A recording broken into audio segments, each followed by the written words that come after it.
C'est la Ligue des Champions, c'est exceptionnel en termes de spectacle. On est toujours gâté et certainement quand on a des affiches comme celle qu'on a eue ce soir, deux matchs, hein, avec évidemment 10 buts pour les deux matchs. On va parler de ces deux matchs, on va plus évidemment parler de ce City, de ce Real Madrid City, puisque c'est le Real Madrid qui recevait à Bernabeu, mais on va bien sûr dire un mot sur le Bayern et Arsenal. Et pourquoi pour moi la Champions League, oui, certes, c'est les meilleures équipes, c'est l'équipe en forme et tout, mais il y a l'histoire et l'histoire pèse dans ces matchs-là et on l'a encore revu ce soir. Donc avant de commencer ce débrief Champions League de ces deux premiers matchs, en attendant les deux autres, n'oubliez pas de liker et de vous abonner à la chaîne. On va commencer par Manchester City, Real Madrid, Tarwa à Tarwa, un match spectaculaire, un match historique, un match légendaire, une finale avant l'heure. Et si on peut un petit peu parler de l'aspect tactique et de la lecture, on savait impertinemment que City allait avoir le ballon parce que la plupart du temps, mais on savait aussi que le Real Madrid avait cette arme fatale qui était la transition rapide, les contre-attaques. Et moi, on suit un petit peu City cette saison, on les a débriefés à plusieurs reprises, surtout face à Chelsea, face à Manchester, face à Liverpool, face à Arsenal. On les a débriefés aussi dans les autres matchs de Champions League et au premier tour. Et ce qu'on a retenu un petit peu cette saison de City, c'est qu'ils n'ont pas la même capacité à défendre les espaces que la saison passée. Et que le Real Madrid, un petit peu la logique du match, c'est que les points faibles de City, c'est les points forts de Real Madrid. C'est-à-dire que City va laisser des espaces et va permettre au Real Madrid d'avoir la capacité d'aller en transition rapide. Et le Real Madrid a l'arme fatale pour jouer la transition rapide, Rodrigo et Vinicius. Donc le match se jouera là. Et City, malheureusement, encore une fois, il n'y a pas Walker, parce que s'il y avait Walker, je pense qu'un des deux buts, surtout celui de Rodrigo, il n'allait pas le marquer parce que Walker aurait sprinté et aurait récupéré le ballon. Mais un petit peu la lecture du match, il y a des mois, on le savait que ça allait se faire comme ça. Après, d'un autre côté, City, son point fort, qui est sa capacité à tenir le ballon, à élever le tempo, à jouer entre les lignes. Enfin, City, c'est le football total. Ben, on est forcé de le dire. On est forcé de le dire que c'est le point fort de tout le monde. Hein. Face à City, quand ils ont le ballon, quand ils ont cette capacité à jouer entre les lignes, en l'absence de De Bruyne, ce soir, il n'y a pas De Bruyne, de Walker, mais surtout De Bruyne au cœur du jeu. On savait que City allait faire mal au Real Madrid, puisque Leipzig, il y a quelques mois, a fait très très mal au Bernabeu à Madrid et même à l'aller. Et la qualification était un petit peu limite. En tout cas, dans la lecture du match, dès le début du match, le décor est planté avec le but de Bernardo Silva qui prend vraiment tout le monde à contre-pied avec c'est un coup franc pour un droitier. Il est gaucher, il le prend, il le met un petit peu d'une manière assez intelligente. Et là, tu as City qui peut encore marquer un deuxième but avec Haaland. On va parler des tops et des flops après. Mais il y a cette égalisation de Camavinga où il est toujours... ce qui était très étrange pour City, c'est cette méthode de défense à deux lignes de 4, mais très très resserré et très très bas. Pour moi, je trouvais que c'était assez ridicule. Vu que tu mènes à 0, tu pouvais te permettre peut-être à un ou deux joueurs de sortir et d'aller presser. C'est quand même assez logique. Il prend ce but comme ça. Et derrière, là, voilà, le truc, transition rapide. Vinicius pour Rodrigo qui va. Rodrigo magnifique. On va parler des joueurs après. Mais retour de deuxième mi-temps. Il y a 20 minutes, c'est de la musique. Il y a 20 minutes, c'est de la PlayStation. Ah, c'est FIFA. Tu joues FIFA, tu joues pas comme on joue City, c'est 20 minutes où il domine, il surclasse le Real Madrid avec le but de Foden, le but de Guardiola. C'est vraiment du grand art. Tac, tac, tac, tac, on t'allait pas, une, deux, triangle, remise, dribble, élimination, feinte, tir dans les 90, tac, tac, Guardiola, tir. C'était magnifique. Et après, le Real Madrid revient avec le poids de l'histoire, On ne dominant rien du tout, mais t'as Vini qui trouve Valverde, paf, but. Et ça va d'une intensité. Voilà, pour moi, la première mi-temps était beaucoup plus intéressante parce qu'on a eu le Real Madrid avec beaucoup plus d'intensité, beaucoup plus d'envie. En deuxième mi-temps, je pense que le schéma était assez restreint pour les merengues et pour Ancelotti, c'est on mène 2-1, ils vont sortir, ils auront le ballon, on récupère, transition rapide, Vini. Mais ça n'a pas marché parce que City n'a pas perdu de ballon. City a surclassé le Real Madrid et moi je pense que c'est l'un de leurs meilleurs matchs en Champions League face à Madrid. Surtout au Bernabéu parce que City à Bernabéu ça n'a jamais été une bonne affaire pour eux. Ils ont gagné une fois, ils ont perdu je pense deux fois, trois fois avec l'élimination avec Rodrigo dans les derniers instants. Mais même quand l'année passée ils ont fait 1-1, ils ont été pas bons. C'était le Real Madrid qui méritait de gagner.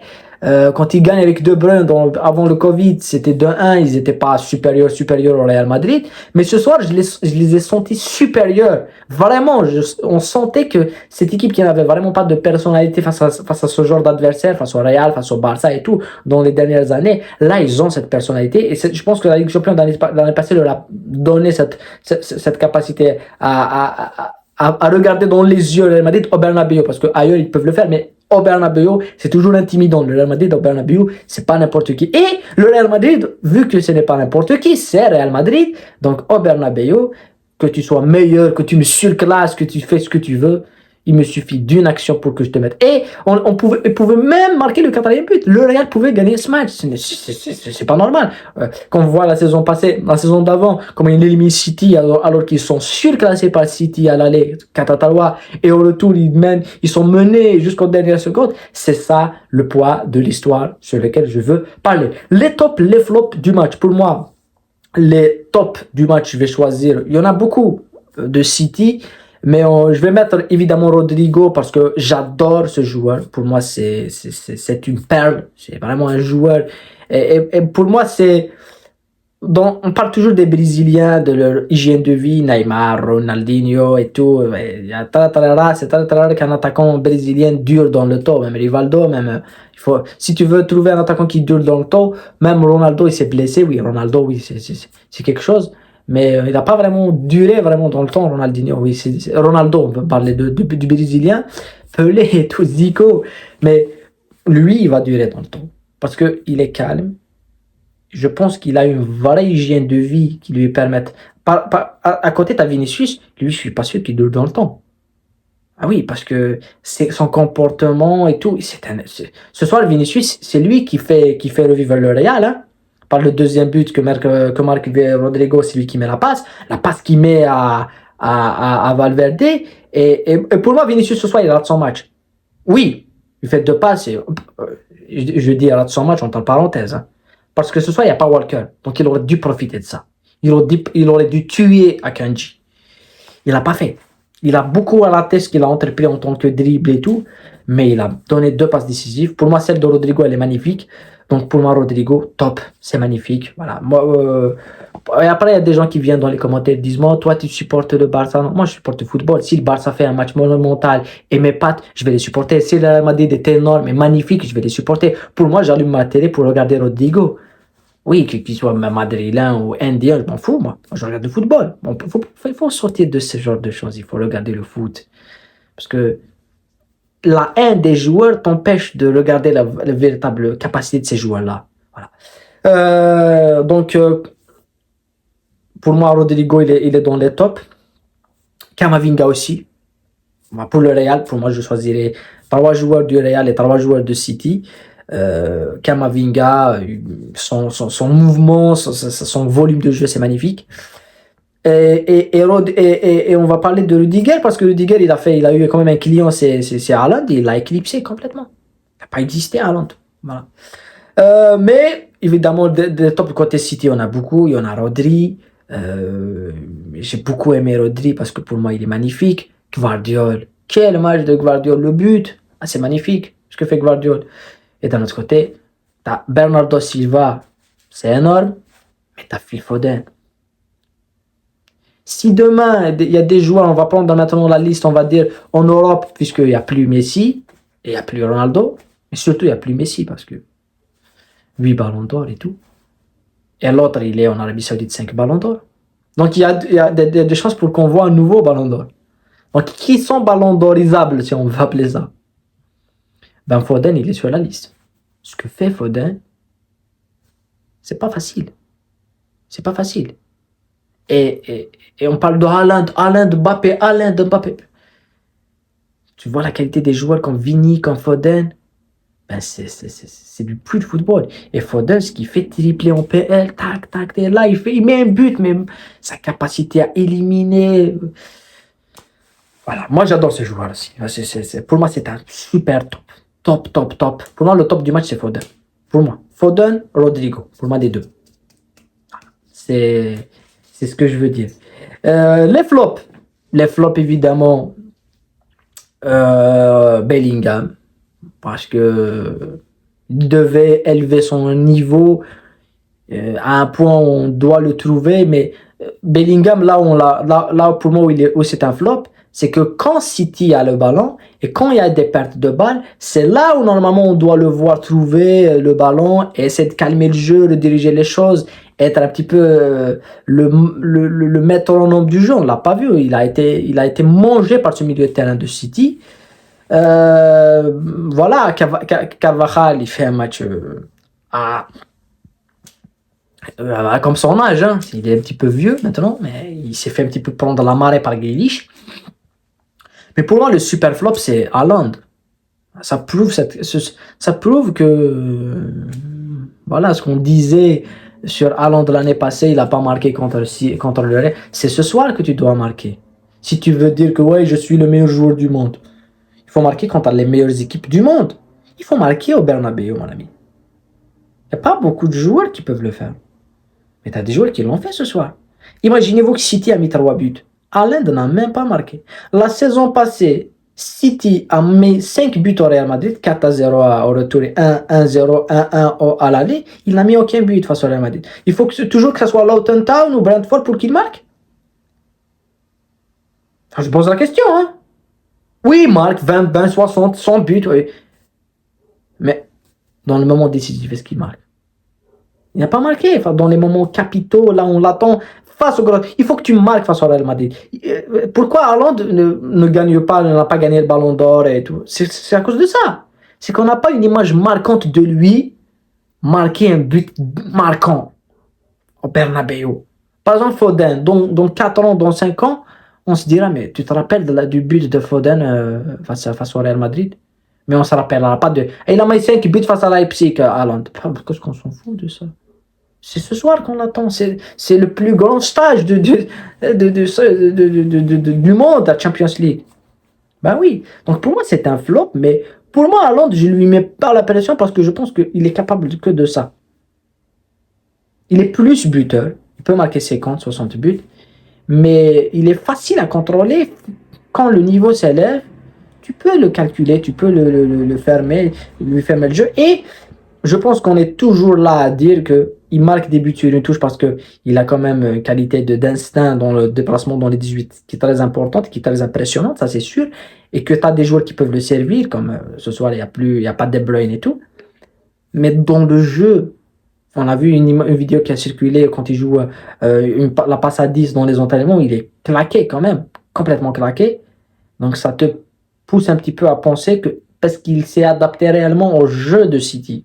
Pas est-ce que City s'est adapté à Haaland. City s'est adapté à Haaland. Parce qu'il y a des joueurs qui lui servent des ballons en profondeur, il marque des buts parce qu'il y a des passeurs magnifiques à City comme De Bruyne. Mais est-ce que lui, quand City joue son jeu, est-ce que lui il s'est adapté? On se rend compte que non. Voilà. Donc, Tarwa, rien n'est fait. Moi, je dirais ni City n'est qualifié. Mais en tous les cas, Real Madrid a raté une nouvelle occasion de tuer City. Parce que à l'Etihad, certes, City va laisser des espaces. Certes, City... mais il va t'étouffer. Elle va t'étouffer avec le ballon. Et City, même si on l'a vu face à Tottenham, il ne gagne pas. Face à Liverpool, il ne gagne pas. Face à Arsenal, il ne gagne pas. Face à Chelsea, il ne gagne pas. Ils ont seulement gagné face à Manchester. Donc, tous les autres matchs, ils ont tous fait des nuls. Donc, même la défaite, ils ne perdent pas sur leur stade. C'est très, très rare. Donc, ils vont t'étouffer. Mais Real Madrid aura la transition rapide et les flèches de devant. Voilà. Après, je vais juste dire un mot sur le deuxième match qui s'est passé. C'est le Arsenal et le Bayern. Et là aussi, Arsenal a raté une occasion de gagner. Ben oui, ils ont raté une occasion de gagner face au Bayern Munich. Le Bayern qui souffre. L'une des pires saisons que j'ai vues de l'ère moderne. Hein. C'est-à-dire que. Et on voit des supporters du Bayern. Je les ai vus la dernière fois, ils ont perdu face à Dortmund. Et tu as des supporters du Bayern qui se disent mais c'est pas normal, c'est une honte. Moi, j'aimerais bien être un supporter du Bayern. Je vous jure. C'est-à-dire que les mecs, ils gagnent 11 championnats ou 12 championnats d'affilée et ils le perdent. Pour moi, je suis le Bayern, je le perds. Moi, je le donne ce championnat. Il faut arrêter. Ils ont quand même baissé le niveau de la Bundesliga. Ce soir, on prend du plaisir. Cette saison, on prend du plaisir parce qu'il y a d'autres équipes qui la gagnent. Il a gagné que, c'est toujours le Bayern, c'est toujours le Bayern, c'est toujours le Bayern. Donc, à un certain moment, ils vont la perdre. C'est tout à fait logique.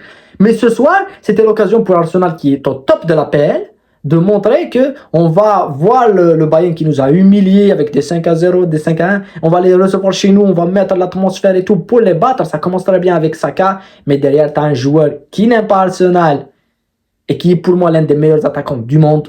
Parce que ce que fait Haaland, on parlait de Haaland, moi je l'ai dit, on l'a tous dit, tout le monde l'a dit, tout le monde ne veut pas l'admettre.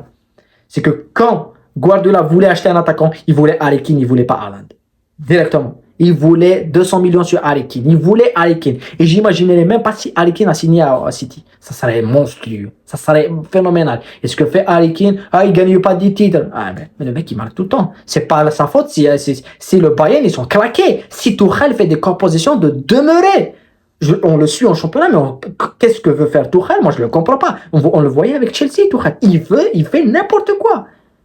Mais c'est pas la faute de Harry Kane qui plante chaque fois des buts, passe décisif, but, sans falloir. Oui, Arsenal égalise, mais Arsenal a raté l'occasion et je pense que Bayern va se qualifier. Je voyais Arsenal se qualifier. Je me disais qu'ils vont tout faire, ils vont faire comme City la saison passée, les recevoir, leur mettre la pression, leur planter 3 buts ou 2 buts. Mais là, le Bayern, ce qu'on a vu au début de la vidéo, l'instinct de l'histoire, le poids de l'histoire. Et d'un côté, le poids de l'histoire, c'est le Bayern. Le poids de l'histoire, c'est ça. C'est que le Bayern, il la connaît, il la joue. Et voilà, c'est la Champions League. En tous les cas, c'est les premiers matchs. Et on a pris du plaisir fou. On va voir un petit peu ce qui va se faire demain, puisque demain, on va bien évidemment venir ici pour parler, pour pronostiquer. J'ai pas fait de vidéo pronostic, mais demain, je vais la faire.